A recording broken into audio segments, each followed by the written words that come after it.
எல்லாருக்கும் வணக்கம்.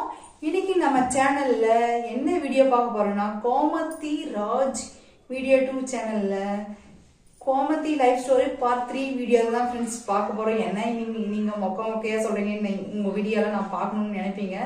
ஆனாலும் என்னுடைய லைஃப் ஸ்டோரியை நான் சொல்லணும்னு ஆசைப்படுறேன், அதனால சொல்லியே தீருவேன். மறக்காம என்னுடைய வீடியோவை ஃபுல்லா பாருங்க, தள்ளி விடாதீங்க ஃப்ரெண்ட்ஸ். வாங்க வீடியோக்குள்ள போகலாம். அப்பெல்லாம் பேபி ஸ்கூல் போயிட்டு இருப்பாங்க இல்லையா, அப்ப பேபி ஸ்கூல்ல தருவாங்க உண்டை மாவு, முட்டை, சோறை தின்னுட்டு அது ஒரு சின்ன பவுல்ல எடுத்துட்டு தலைமையில தூக்கி வச்சுட்டு போவேன். அப்ப எனக்கு 3 வயசு இருக்கும்னு நினைக்கிறேன். அதுக்கப்புறம் அந்த பால்வழி போயிட்டு இருக்கும்போது அங்க டீச்சரு எலிமெண்டரி ஸ்கூல்ல சேர்த்ததுக்கு ஸ்டூடெண்ட் வேணும் இல்லையா, அதனால என்ன கூப்பிட்டு இப்படி தொடுமா இப்படி தொடுமான்னா நாங்க ஜஸ்ட் இப்படி தொடுவோம், லைட்டா கூட இந்த விரல இந்த கால் மேல தொடாது. அப்பவே என்ன ஃபர்ஸ்ட் ஸ்டாண்டர்ட் சேர்த்துட்டாங்க, ஒன்னாவது சேர்த்துக்கினாங்க. 1ஆவதுல இருந்து நான் 5ஆவது வரை ஃபர்ஸ்ட் ரேங்க் தான், நல்லதா படிச்சுட்டு இருந்தேன். அதுக்கப்புறம் செகண்ட் ஸ்டாண்டர்ட் படிக்கும் போது எங்க சதீஷும் ஃபர்ஸ்ட் ஸ்டாண்டர்ட்ல ஜாயின் பண்ணி அவனும் படிச்சுட்டு இருந்தான். எங்க தம்பிங்க 3 பேரும் அதே ஸ்கூல்ல தான் நாங்க 5ஆவது படிச்சோம். 3 பேரும் நாங்க ஃபர்ஸ்ட் ரேங்க் தான் எடுத்தோம். நெக்ஸ்ட் கதிகுப்துல இருக்கிறது புனித சவேரியான் நடுநிலை பள்ளியில நான் 6th படிச்சிட்டு இருந்தேன். 6th 7th அங்கதான் படிச்சேன். 6th 7th படிக்கும் போது அப்பா அம்மா வீடு கட்டியிருந்தாங்க இல்லையா, அந்த வீடு கட்டி கொஞ்சம் கடன் ஆயிடுச்சு. அந்த கடனை தீர்க்கறதுக்காக சின்ன தம்பியை கூப்பிட்டு கிருஷ்ணகிரிக்கு போயிட்டாங்க. கிருஷ்ணகிரி எங்கன்னு பாத்தீங்கன்னா பழைய பஸ் ஸ்டாண்ட் இருக்கு இல்லையா, அங்க போயிட்டாங்க.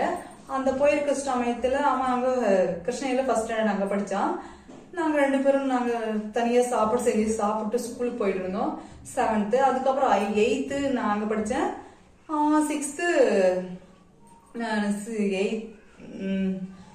8th நான் கேர்ள்ஸ் ஸ்கூல், கிருஷ்ணகிரி கேர்ள்ஸ் ஸ்கூல்ல தான் படிச்சேன்.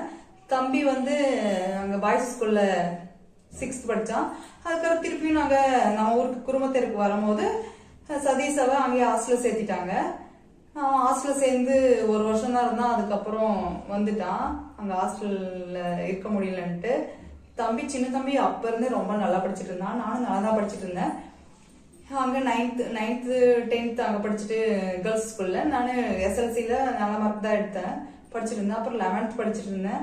அந்த சமயத்துல எனக்கு அம்மாக்கு தம்பி கல்யாணம் பண்ணிட்டாங்க. அம்மாக்கு தம்பி தான், தாய்மாமா தான். அவங்களுக்கு எனக்கு 15 வயசுலயே கல்யாணம் பண்ணிட்டாங்க. கல்யாணம் பண்ணதுக்கு அப்புறமா நான் குடும்பத்தில இருந்து பெங்களூர் வந்தேன். பெங்களூர் வந்ததுக்கு அப்புறமா ஒரு பிரைவேட் கம்பெனில ஜாயின் பண்ணியிருக்கேன். ஜாயின் பண்ணி வேலை செஞ்சுட்டு இருக்கேன். நெக்ஸ்ட் என்னுடைய ஸ்டோரி பார்ட் 4ல வரும், மறக்காம பாருங்க. பை ஃப்ரெண்ட்ஸ், தேங்க்யூ ஃபார் வாட்சிங்.